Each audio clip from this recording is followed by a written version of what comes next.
BNP চেয়ারপারসনের উপদেষ্টা সৈয়দ মোয়াজ্জেম হোসেন আলাল বলেছেন, ছাত্রদের নতুন দলকে আমরা স্বাগত জানাই। তারা আমাদের সঙ্গে আন্দোলন সংগ্রাম করেছে। আপনারা মানুষের কাছে যাবেন, মানুষ আপনাদের বিবেচনায় নেবে। এরপর ফলাফলের অপেক্ষায় থাকতে হবে। তার আগে দয়া করে বিএনপিকে তুড়ি মেরে উড়িয়ে দেওয়ার চেষ্টা করবেন না।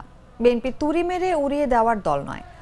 মঙ্গলবার বিকেলে পটুয়াখালী শহীদ আলাউদ্দিন শিশু পার্কে পটুয়াখালী জেলা বিএনপি আয়োজিত সমাবেশে তিনি কথা বলেন। নেতাকর্মীদের উদ্দেশ্যে তিনি বলেন, সমাবেশে বিভিন্ন নেতার নামে আপনারা স্লোগান দিয়েছেন, এটা ভালো। তবে দলের যে সিদ্ধান্ত আসবে এর বাইরে গিয়ে কেউ হিরো হওয়ার চেষ্টা করবেন না। হিরো হতে গিয়ে জিরো হয়ে যাবেন।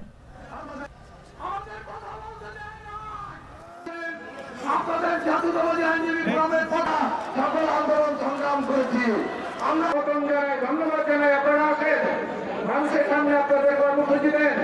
জুলাই আগস্ট অভ্যুত্থানে আপনারা আমাদের সঙ্গে ছিলেন, আমরা আপনাদেরকে ধন্যবাদ দেই। আপনারা মানুষের কাছে যাবেন, মানুষ আপনাদেরকে বিবেচনায় নিবে। নেওয়ার পরবর্তী ফলাফলের অপেক্ষায় থাকতে হবে। তার আগে তুড়ি মেরে উড়িয়ে দেওয়ার চেষ্টা করবেন না, দয়া করে।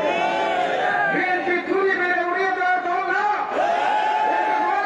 এই দেশে বাংলাদেশের মানুষের হৃদয়ের গভীরে এ বলের শিকড় অনেক শক্তভাবে গড়ে হয়ে আছে। সেই দলটির নাম হচ্ছে বিএনপি, বাংলাদেশ দল। এটাকে তুড়ি দিয়ে ঠোকা দিয়ে এত সহজে উন্নত করা যাবে না।